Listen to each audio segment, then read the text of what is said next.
Bienvenidos, soy René William Melara. Gracias por acompañarnos a través de la internet. Nuestra oración es que el mensaje de hoy sea de bendición y pueda comprender el amor y propósito de Dios para su vida. Si tiene alguna pregunta y desea congregarse con nosotros, la información está disponible en nuestro sitio web en el www.iccmd.org. Dios le bendiga.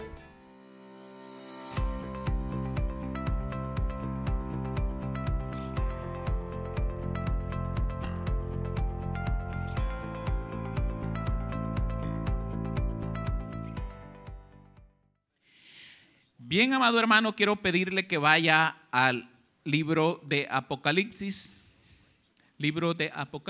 capítulo 12. El domingo anterior estuvimos ahí en ese maravilloso libro y hoy vamos a dar continuidad al tema que se inició el domingo: todo en contra y todo a favor. Cuando está en Apocalipsis capítulo 12, vamos a tomar la palabra ahí en el versículo 10. Apocalipsis 12 y 10 nos dice la soberana palabra del Señor.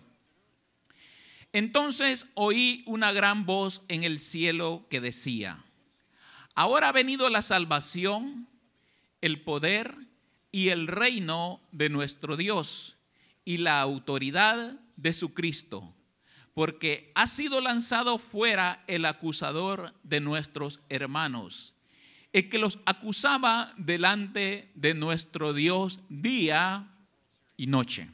Leamos el versículo 11 juntos. Y ellos le han vencido por medio de la sangre del Cordero y de la palabra del testimonio de ellos, y menospreciaron sus vidas hasta la muerte. Amén.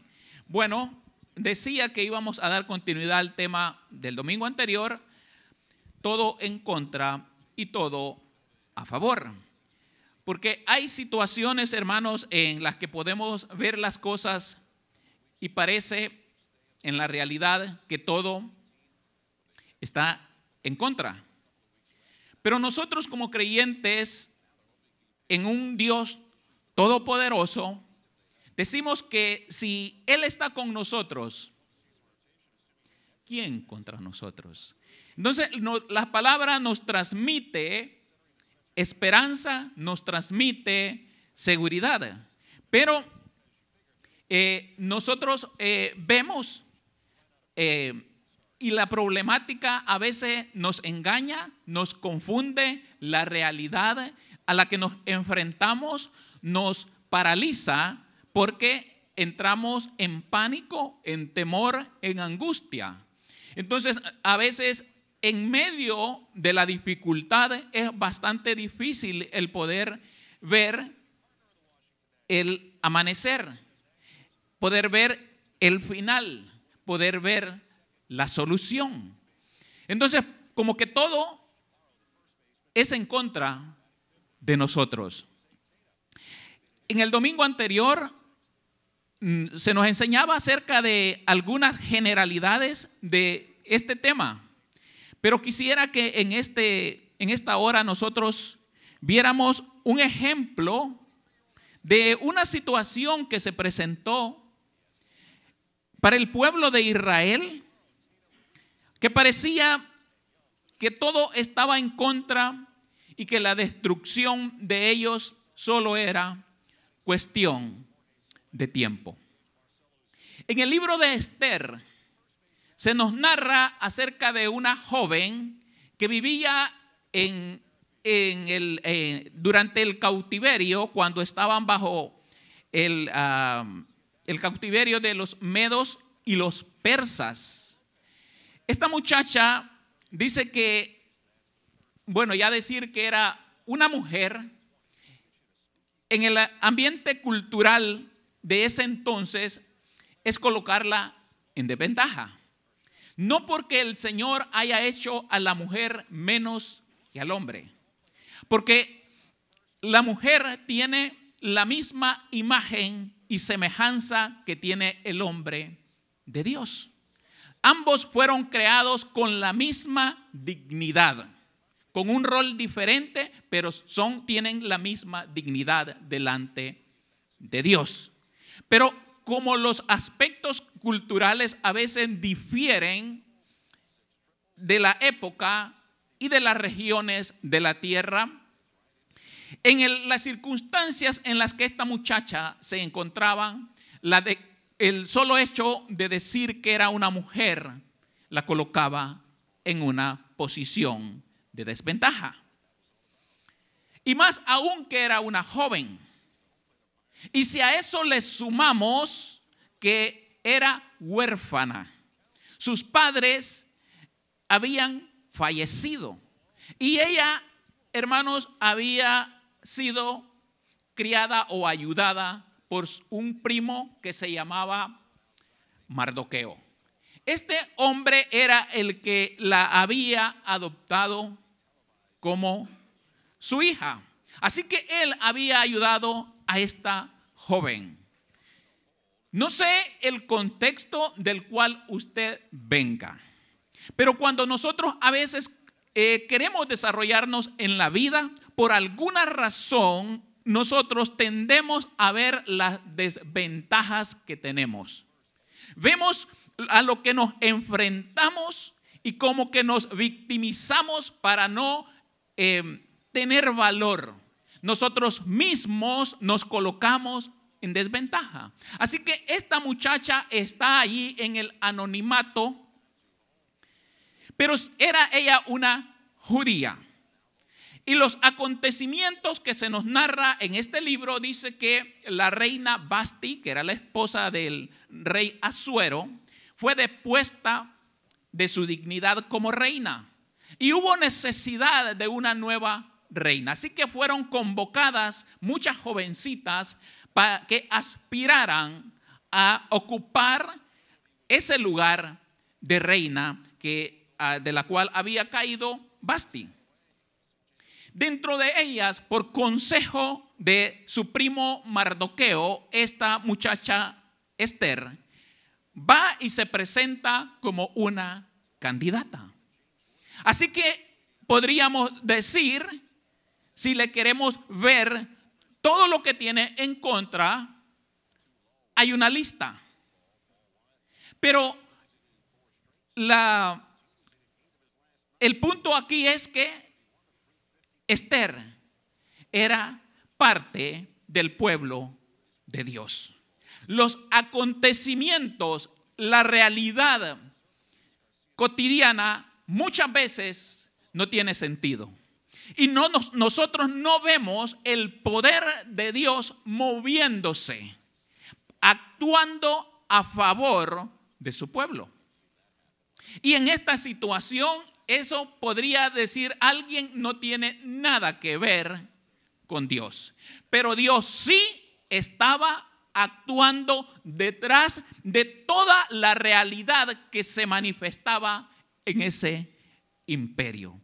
Y esta muchacha va por consejo de Mardoqueo. Esta muchacha sin duda alguna era una joven muy obediente. Escuchaba, porque así nos dice la palabra, que escuchaba el consejo de su primo, escuchaba el consejo también de aquellos eunucos que la asesoraron para saber cómo hallar gracia delante del rey. Así que entrando ella en esta situación, ella fue la que halló gracia delante de Asuero y la eligió como su reina. Entonces, amado hermano, vemos que esta muchacha del anonimato pasa a ser una persona de renombre y pasa a ser una mujer visible en aquel imperio. De la nada, ahora está sobre todo. Si nosotros relacionamos nuestro vivir como iglesia y como pueblo de Dios, ¿qué éramos nosotros sin Cristo? Nada. La palabra del Señor dice en el Salmo 113, Salmo 113, versículo 5 en adelante. ¿Quién como Jehová nuestro Dios, que se sienta en las alturas, que se humilla a mirar en el cielo y en la tierra? Él levanta del polvo al pobre y al menesteroso alza del muladar, para hacerlos sentar con los príncipes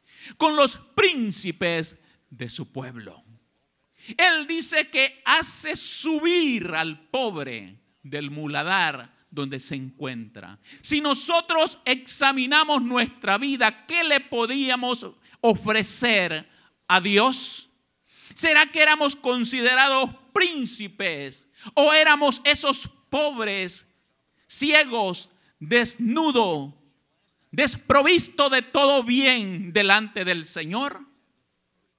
Porque aunque nosotros quizás o alguien pueda decir yo estaba rodeado de riquezas, sí, pero espiritualmente estaba pobre, ciego y desnudo. Así le dice el Señor a una de las iglesias del Apocalipsis. Ellos se creían grandes, pero el Señor les dice, ustedes son pobres. Nosotros, amado hermano, nos encontrábamos sin Cristo en esa misma situación.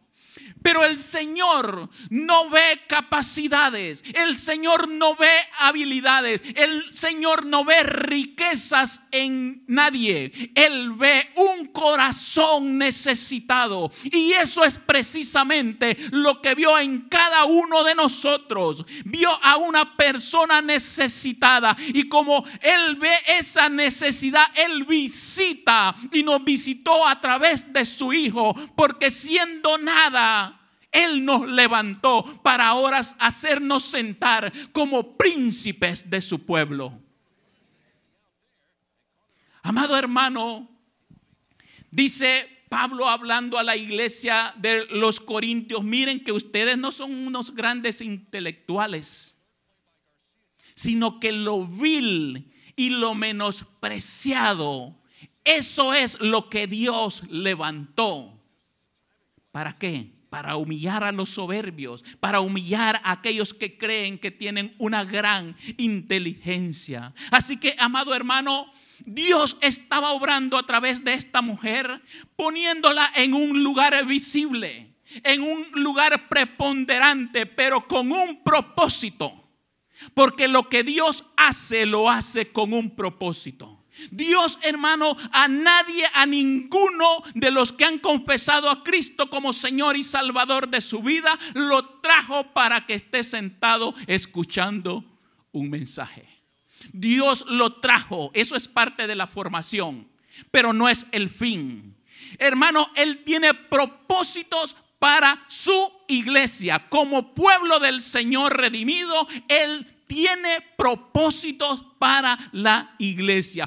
Y hermanos, si dejáramos hasta ahí la historia, pues vemos que esta muchacha tenía todo en contra, pero todo se le volvió a favor. Pero también, hermanos, la historia no termina ahí. No termina ahí, porque en capítulo 3 aparece un hombre llamado Amán. Un hombre llamado Amán, el cual dice que fue engrandecido en la palabra. Ahí en el capítulo 3 dice que era hijo de Hamedata Agageo, y lo honró y puso su silla sobre todos los príncipes que estaban con él. Es decir, el rey lo honra y lo pone solamente después de él. Él está en autoridad sobre todos los demás príncipes. Pero lo que la Biblia hace es identificarlo y decir que era Hamedata, hijo de Hamedata Agageo. ¿Quién era ese? Bueno, hermano, este hombre era un amalecita.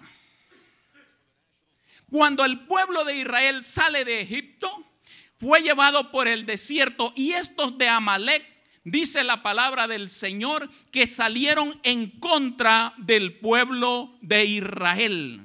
Ellos salieron, hermanos, a pelear, a atacar a Israel. Y es ahí aquel famoso cuadro que nosotros podemos leer, donde Moisés sube a orar y es necesario que le detuvieran sus manos, porque dice que cuando levantaban las manos ellos prevalecían. Entonces, amado hermano, Josué va a la guerra contra los amalecitas.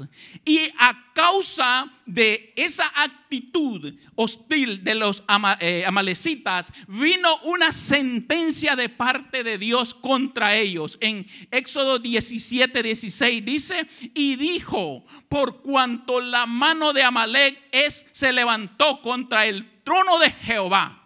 Bueno, pero no era a Dios que había atacado, era el pueblo de Israel. ¿Por qué? Dice entonces que se levantó en contra del trono de Jehová. Porque Dios, cuando es atacado su pueblo, la lucha es contra él. Él lo toma personal. ¿Se acuerda de cuando Jesús se le aparece a Pablo? ¿Qué le dice? ¿Por qué me persigues? Porque Dios, amado hermano, está viendo la persecución de su iglesia, sí, pero Él es el que lucha por nosotros. Él dijo: por cuanto este Amalec se levantó contra el trono de Jehová, Jehová tendrá guerra con Amalec de generación en generación. Hay una sentencia, hay un enemigo el cual no va a tener paz, pero va a procurar la guerra en contra de los que pertenecen al pueblo de Dios. Y hermano, cuando nosotros vemos que el primer rey de Israel, llamado Saúl, es levantado, a él a través de Samuel, Dios ordena que se extermine al Amalec, al pueblo de Amalec. Saúl fue a la guerra. Dice que hizo una gran destrucción, pero no los destruyó del todo. Por lo cual también usted conoce la historia, que él fue destituido de ser rey de Israel. Entonces, amado, pero ahí estando en esa pelea, usted va a encontrar en el primer libro de Samuel, capítulo 15, que dice que este Samuel tomó al rey de Amalec y ese se llamaba Agag. De ahí viene este gentilicio agageo, era descendiente de esa familia, Amán. Entonces, amado hermano, usted puede ver que es una enemistad histórica. Por supuesto, no una enemistad física solamente, sino hay un trasfondo espiritual el que mueve a las personas a actuar de cierta manera. Y en este caso, este hombre es subido a estar sobre un reino muy grande. Hay que decir, amado hermano, que este reino de los medos y persas era enorme. Eran 127 provincias las que tenía. Era muy grande. Así que este hombre no crea que fue a cualquiera que tomara. Este hombre era un hombre bien preparado para la guerra, pero también era muy preparado intelectualmente. Así que este hombre estando ahí, los siervos del rey que estaban a la puerta, dice que se arrodillaban y se inclinaban ante Amán. Los reyes del antiguo tiempo tenían una obsesión con ser divinizados. Y ahí usted puede ver muchos reyes que ellos se creían tener un origen divino, por lo cual exigían que se les adorara como divinidades. Y en el caso de este hombre, él quería que todo mundo se le inclinara. Pero ahí viene un problema. Pero Mardoqueo ni se arrodillaba ni se humillaba. Y los siervos del rey que estaban a la puerta preguntaron a Mardoqueo: ¿por qué traspasas el mandamiento del rey? Aconteció que hablándole cada día de esta manera y no escuchándole él, lo denunciaron a Amán para ver si Mardoqueo se mantendría firme en su dicho, porque ya les había declarado que era judío. Él había declarado su nacionalidad. Él dijo: yo soy judío. Yo no soy de este pueblo, yo soy de un pueblo diferente. ¿A qué pueblo usted pertenece? ¿Qué ciudadanía usted tiene? Ahora tenemos una ciudadanía celestial. Ahora, amado hermano, ya no pertenecemos a este mundo. Pero vea lo que la palabra del Señor nos dice. Que este Amán, al ver que Mardoqueo no se arrodillaba delante de él, no le daba la pleitesía que él demandaba, se va en contra de Mardoqueo. Pero dice el versículo 6, tuvo en poco poner mano en Mardoqueo solamente, pues ya le habían declarado que era cuál era el pueblo de Mardoqueo, y procuró Amán destruir a todos los judíos que habían en el reino de Asuero al pueblo de Mardoqueo. ¿Qué tenían que ver los demás? Nada. Pero los demás eran parte de la nacionalidad de Mardoqueo. Así que como este se rehúsa a adorarme, entonces yo voy en contra de todos los demás, porque todos los demás van a hacer lo mismo. Hubo un ser que se manifestó también delante de Jesús, que exigió adoración. ¿Quién fue? Satanás. Dice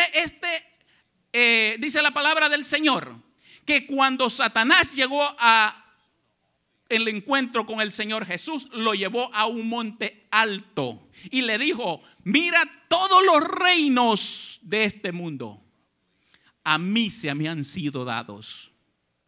A Amán se le habían entregado todos los reinos que pertenecían a Media y a Persia. Él tenía autoridad. Entonces vemos a este Satanás diciéndole a Jesús: todo esto es mío, y yo a quien quiero yo se lo puedo dar, y te lo puedo dar a ti, le dijo a Jesús, pero con una condición: que postrado me adores. Esa es la condición. ¿Quieres todo eso? Tienes que doblar tu rodilla para adorarme. Y entonces, amado hermano, vemos que el mover, el sentir de Amán, hay algo que le estaba motivando a él esa adoración. Y ese era un mover del enemigo del pueblo de Dios. Entonces, amado hermano, Jesús le dijo: vete de mí, Satanás, porque escrito está. ¿Escrito está qué? Que al Señor tu Dios adorarás y a Él solo servirás. El mundo, amado hermano, está ansioso de la adoración. Los reyes de esta tierra están deseosos de que se les ofrezca pleitesía. Pero el deseo de ellos viene, amado, como resultado de un alejamiento de Dios. Y por supuesto, como están lejos de Dios, viene la influencia del enemigo. Así que este Amán, siendo utilizado por una enemistad, ya no de Amalek contra los judíos, ahora entre Dios y Satanás. Él está deseoso, él se niega, pero no solamente va contra Mardoqueo, va con todos que son del pueblo de Mardoqueo. Así que, hermanos, si el enemigo le dijo a Jesús que lo adorara y que le iba a entregar los reinos de esta tierra, usted debe de entender que hay un enemigo en contra del pueblo de Dios. Si usted está del lado de Jesús, usted está en contra de Satanás. Y es de la manera que nosotros debemos de verlo, que hay un enemigo y no debemos de ignorarlo. Entonces este hombre ideó su plan para destrucción. Y dice ahí que él echó suerte para ver cuándo. Dijo él: si es el próximo mes, pues nos preparamos y matamos a los judíos. Y si es dentro de 2 meses, cuando sea, vamos a estar preparados. Pero, hermano, allí no se ve el mover de Dios, pero Dios está moviéndose. Porque la palabra del Señor nos dice en Proverbios 16:33: la suerte se echa en el regazo, mas de Jehová es la decisión de ella. Entonces Amán echa suerte sobre el pueblo judío, pero Dios decide que sea el último mes del año. Ha de haber dicho él mejor, así nos preparamos. Entonces, hermano, este hombre, para poder ejecutar ese plan, él debía de emplear muchos recursos, mucho esfuerzo, pero ¿sabe qué? Él lo hizo para cumplir su propósito.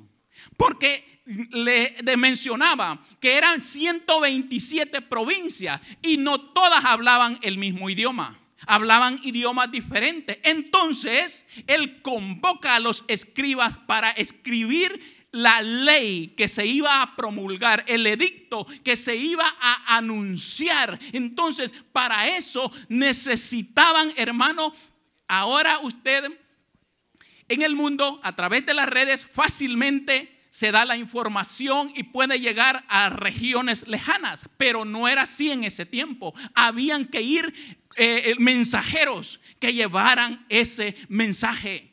Y como la región era muy grande, había que emplear a muchas personas para hacer conocer la sentencia, el edicto que había. Pero no solamente eso, él tenía también que traducir para que en todas las provincias se conocieran qué era lo que se iba a hacer. Pero él lo hace, porque así es el enemigo. Por supuesto, él pidió la autorización del rey.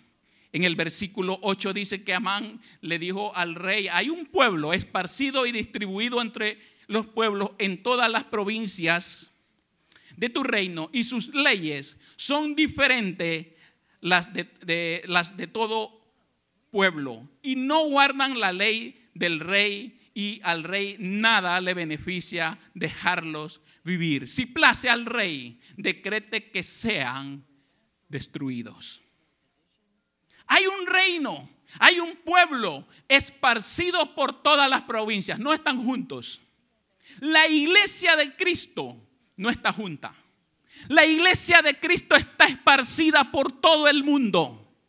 Pero en todo ese reino al cual se refiere Amán, ellos ejercían autoridad, pero ahí también estaba ese pueblo. ¿Y qué hacía ese pueblo? Ese pueblo era diferente. La iglesia del Señor jamás va a poder ser igual al mundo, porque somos diferentes, nos regimos por leyes diferentes. Entonces, amado hermano, cuando ahora nosotros vemos que a través de leyes los gobiernos pretenden que nosotros veamos las cosas inmorales que ellos practican como algo bueno, no podemos estar de acuerdo con eso. Jamás una ley inmoral, porque los apóstoles dijeron a las autoridades de ese momento: la Biblia manda sí que se le obedezca a la autoridad, pero cuando va en contra de lo que ya Dios estableció, no podemos estar a favor. No podemos estar a favor de aquellos que dicen que es legal matar niños. Los pueden matar, mátenlo, pero no es legal, no es lo que la palabra del Señor nos enseña. Y por supuesto, la iglesia del Señor jamás va a apoyar eso. Jamás va a apoyar, amado hermano, que las personas del mismo sexo se unan, porque no es el plan de Dios, ni cumplen con el propósito de Dios por el cual Él creó a la humanidad. Pero esto nos pone en contra, porque hay leyes que dicen que sí, puede ser legal, pero no es moralmente correcto, porque va en contra a lo establecido por Dios. Ahora, ¿qué posición toma usted? Muchas congregaciones se han debilitado y han abrazado. Pero ¿sabe qué? El decreto de Amán, la ley de Amán era con el propósito de matar. Era un mensaje de muerte. Las leyes que hoy se promulgan son mensajes de muerte para la iglesia. Y nosotros debemos de tener claridad en eso. Aquí dice la palabra del Señor que el decreto fue enviado. El versículo 13 del capítulo 3 dice que fueron enviadas cartas por medio de correos a todas las provincias del rey con la orden de destruir matar y exterminar. ¿Se acuerda que Jesús dijo que el enemigo ha venido para matar, para hurtar y para destruir? Aquí el decreto que está teniendo a través de esa ley dice que era legal, dice ahí la palabra del Señor, destruir, matar y exterminar. ¿A quiénes? A todos los judíos, fueran jóvenes, fueran ancianos, fueran niños, fueran mujeres, todos debían de morir. Las leyes que hoy se promulgan es con el propósito de matar, y principalmente, amado hermano, quieren matar a la niñez. No podemos estar de acuerdo con eso. Pero el decreto está, la ley ahí está. Ahora usted no puede decir que eso no es legal porque la ley lo respalda. Puede ser legal, pero ya la palabra del Señor nos dice que hay generación que a lo bueno llaman malo y a lo malo bueno. ¿De qué lado vamos a estar? Aquí hay un decreto de muerte que debe de ser anunciado, que debe de ser promulgado, y no va a escapar ninguno. Es para con los ancianos, es para con los adultos, es para con las mujeres, es para con los jóvenes, es para con los niños, es para todos. El enemigo, amado hermano, no va a respetar a nadie.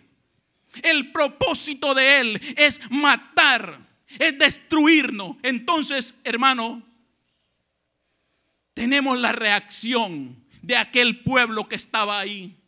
Y dice que este pueblo,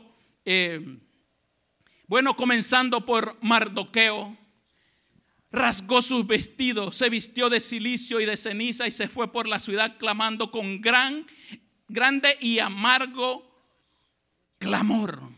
Y así, amado hermano, fue en todas las ciudades, porque el versículo 15 dice que salieron los correos prontamente por mandato del rey, y el edicto fue dado en Susa, capital del reino, y el rey Amán se sentaron a beber, pero la ciudad de Susa estaba conmovida.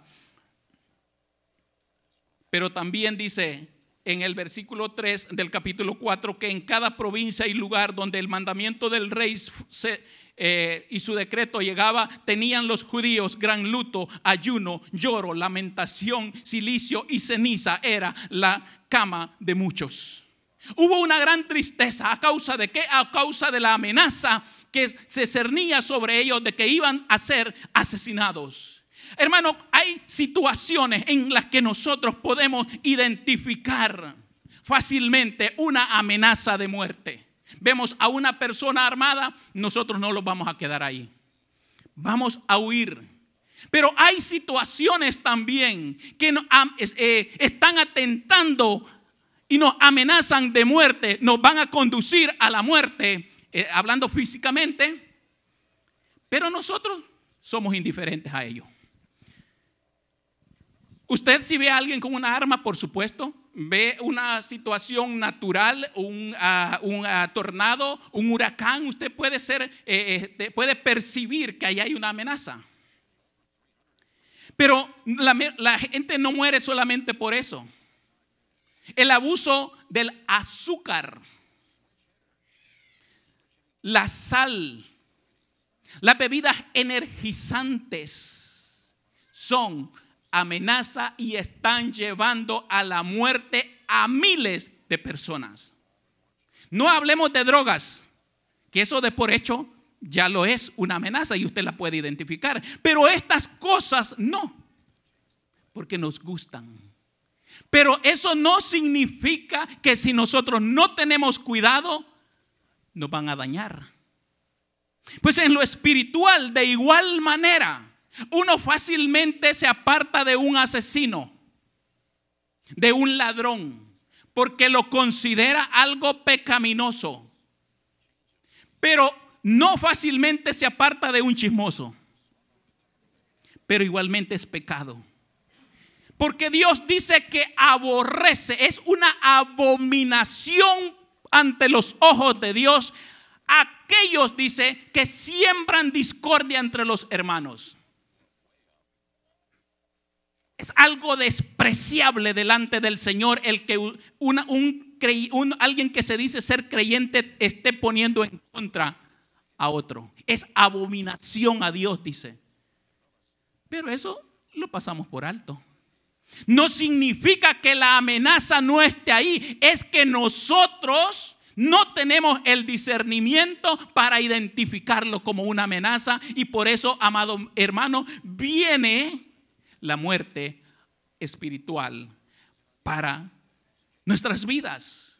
Necesitamos entonces hoy, en este tiempo, de tener el discernimiento de Dios para apercibirnos de lo que está amenazando nuestra vida, lo que está amenazando a nuestras familias. ¿Para qué? Para tomar la actitud correcta, no delante de las autoridades de este mundo, sino delante de Dios.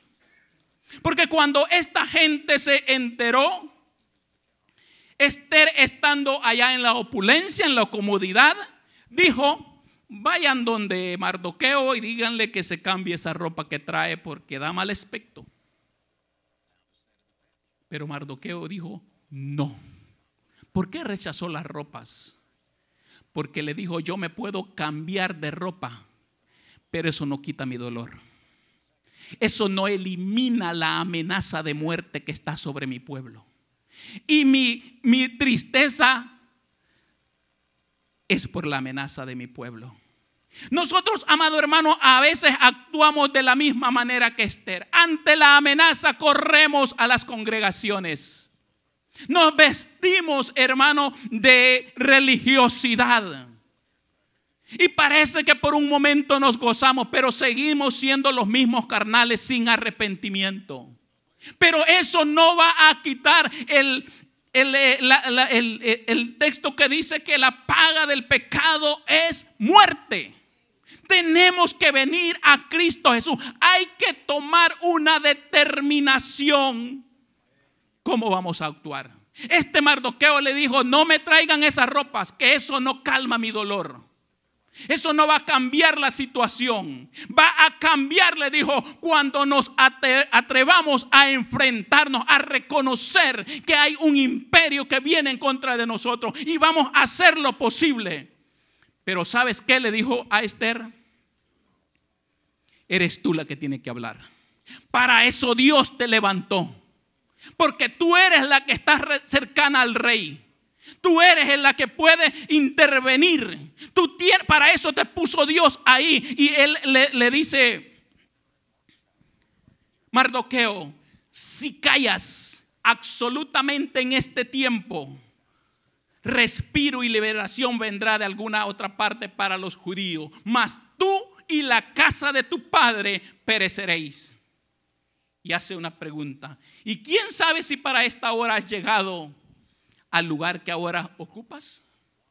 Amado hermano, Dios nos levantó y nos sentimos gozosos cuando nos dice ahí el Salmo que nos ha hecho sentar como con los príncipes de su pueblo. Sí, pero no somos un adorno.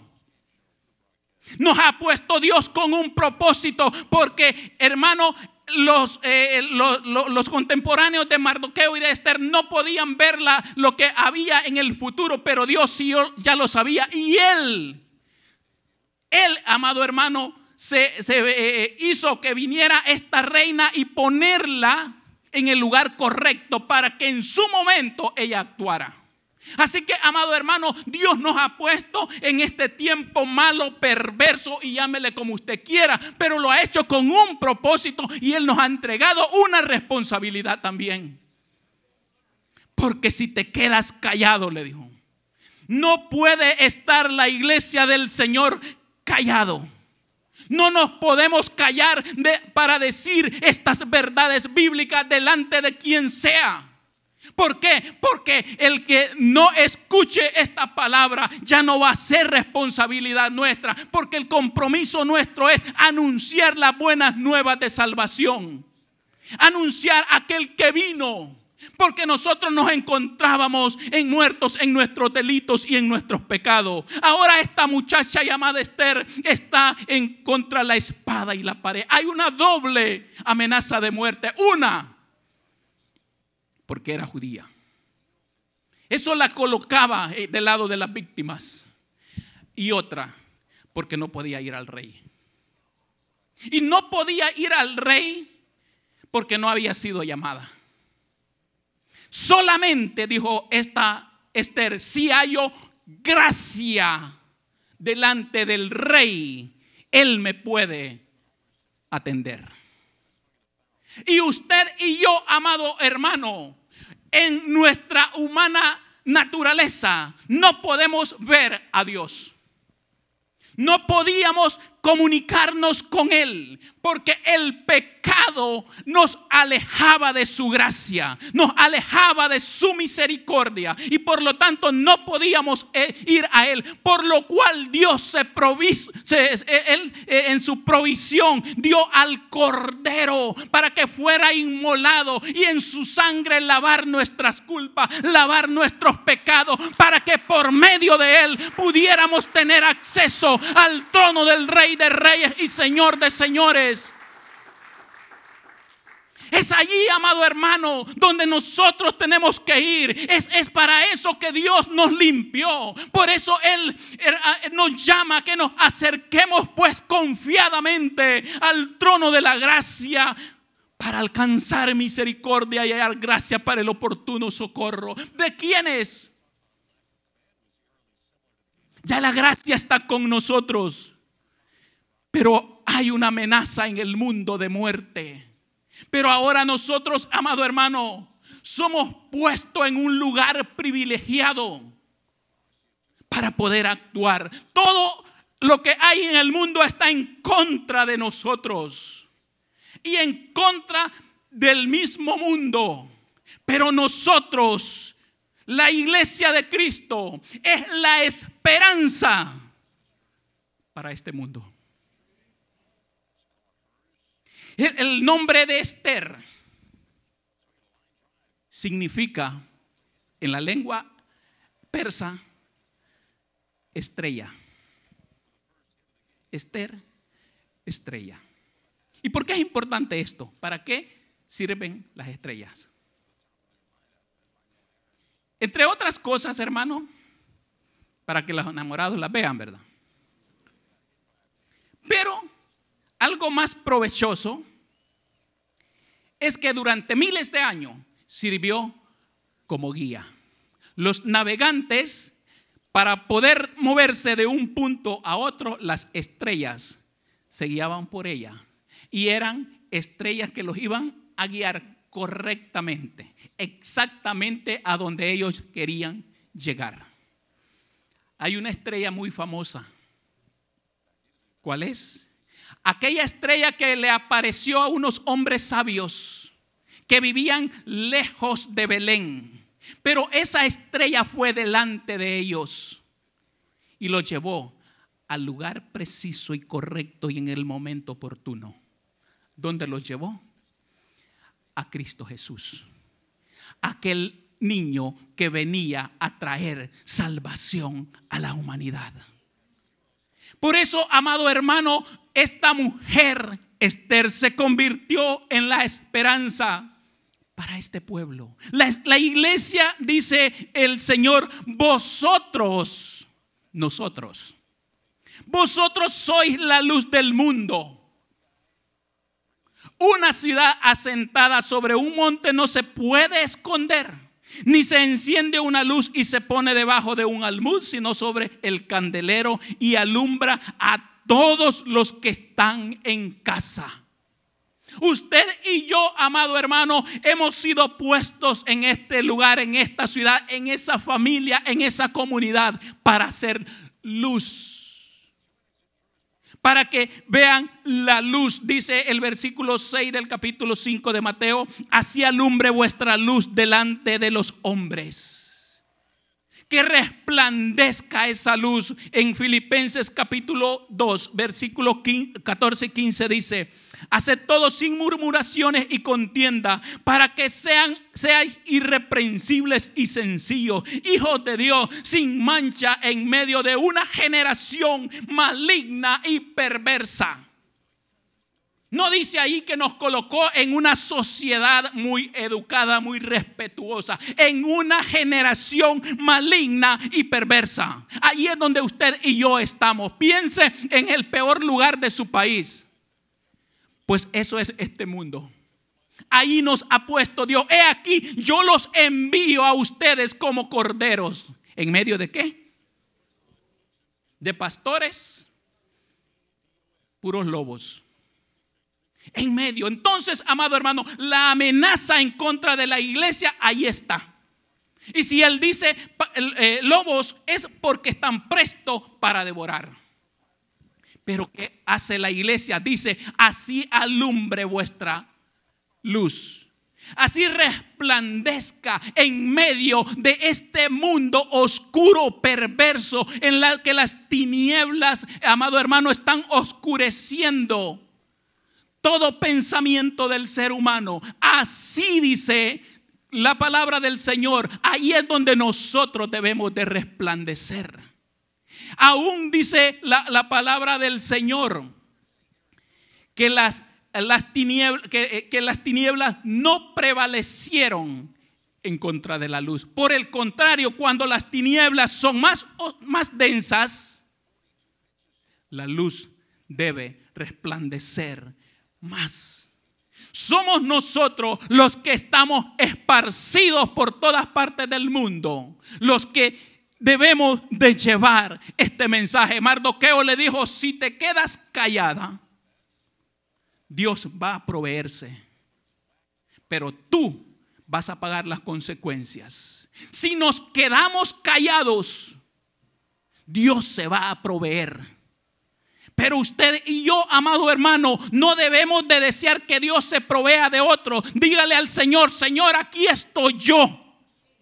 Asumo mi responsabilidad. Para eso me llamaste. Para que en la escuela yo sea luz. Para que en la comunidad yo sea luz. Para que en la universidad yo sea luz. Para que en mi lugar de trabajo yo sea luz. A donde quiera que yo vaya, la luz de Cristo se refleje a través de mi vida. Ese debe de ser el deseo nuestro. Gloria al Señor. El día de mañana, nuestros muchachos en este estado, en otros estados ya iniciaron las clases. Y a diferencia de los tiempos nuestros, de los padres, cuando llegaban esos tiempos de regresar a la escuela, había alegría.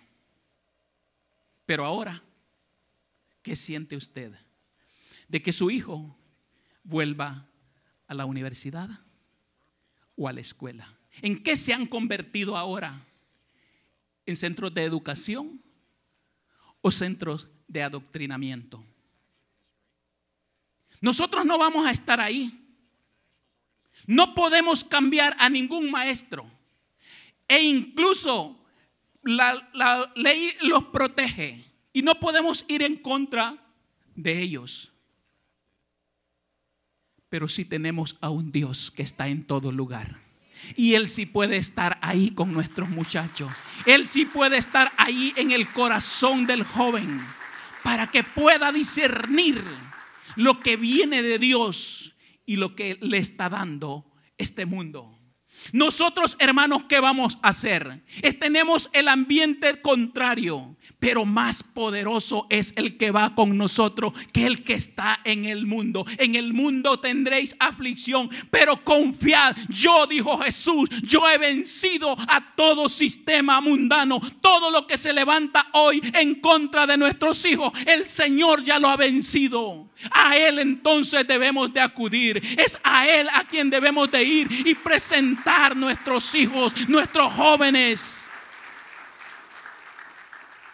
Nosotros vemos la influencia del mundo en nuestros hijos y lo que hacemos es criticar la actitud de ese joven. Pero la pregunta es, ¿qué está haciendo usted como padre delante de Dios? Le ha sembrado la semilla, ha orado por él, clama al Señor, le ha motivado su fe para que él pueda estar firme. Si nosotros, amado hermano, tenemos dificultades en contra del pecado, piense en ese muchacho que no tiene experiencia, que quiere experimentar de todo. Está propicio a caer. Y con criticar no vamos a ayudar. Va a ayudar hablando con Dios, llevando esta palabra, sembrándola en su corazón. Porque cuando las doctrinas, las filosofías aparezcan, Él tendrá con qué responder. Él dará razones por qué cree en Cristo Jesús. Pero eso no es responsabilidad de la iglesia. Es responsabilidad suya. La iglesia complementa el trabajo que usted está haciendo. Por lo tanto, amado hermano, unámonos en ese ruego. Estamos en la posición correcta. Hemos sido lavados por la sangre del Cordero. Tenemos acceso. Ya no tenemos, hermano, como la dificultad que enfrentó Esther de hallar gracia. Ahora ya esa gracia se nos ha sido otorgada para que cada uno de nosotros vaya delante del Rey y le exprese el deseo de su corazón para con su familia. En esta mañana yo quiero invitarlo a que vengamos delante del Señor con un clamor, así como lo hizo Mardoqueo, que tenía dolor, que tenía llanto, que tenía aflicción, pero sabía que también había un Dios todopoderoso, que aunque no lo veía físicamente, Él no había dejado de actuar. Hasta el día de hoy, nuestro Dios sigue obrando a favor de su pueblo. Él no nos ha dejado, Él no nos ha abandonado. Él está con cada uno de nosotros para socorrernos en medio de la amenaza, en medio de la dificultad. Aunque todo parezca en contra, si el Dios todopoderoso está con nosotros, ¿quién contra nosotros? Por eso ahora invoquemos a ese Dios todopoderoso para que Él sea obrando, Él sea manifestándose. Confiamos que el mensaje de hoy haya sido de bendición para su vida. Si tiene alguna pregunta o desea información de nuestras actividades y cultos, visite nuestro sitio web en el www.iccmd.org. Muchas bendiciones.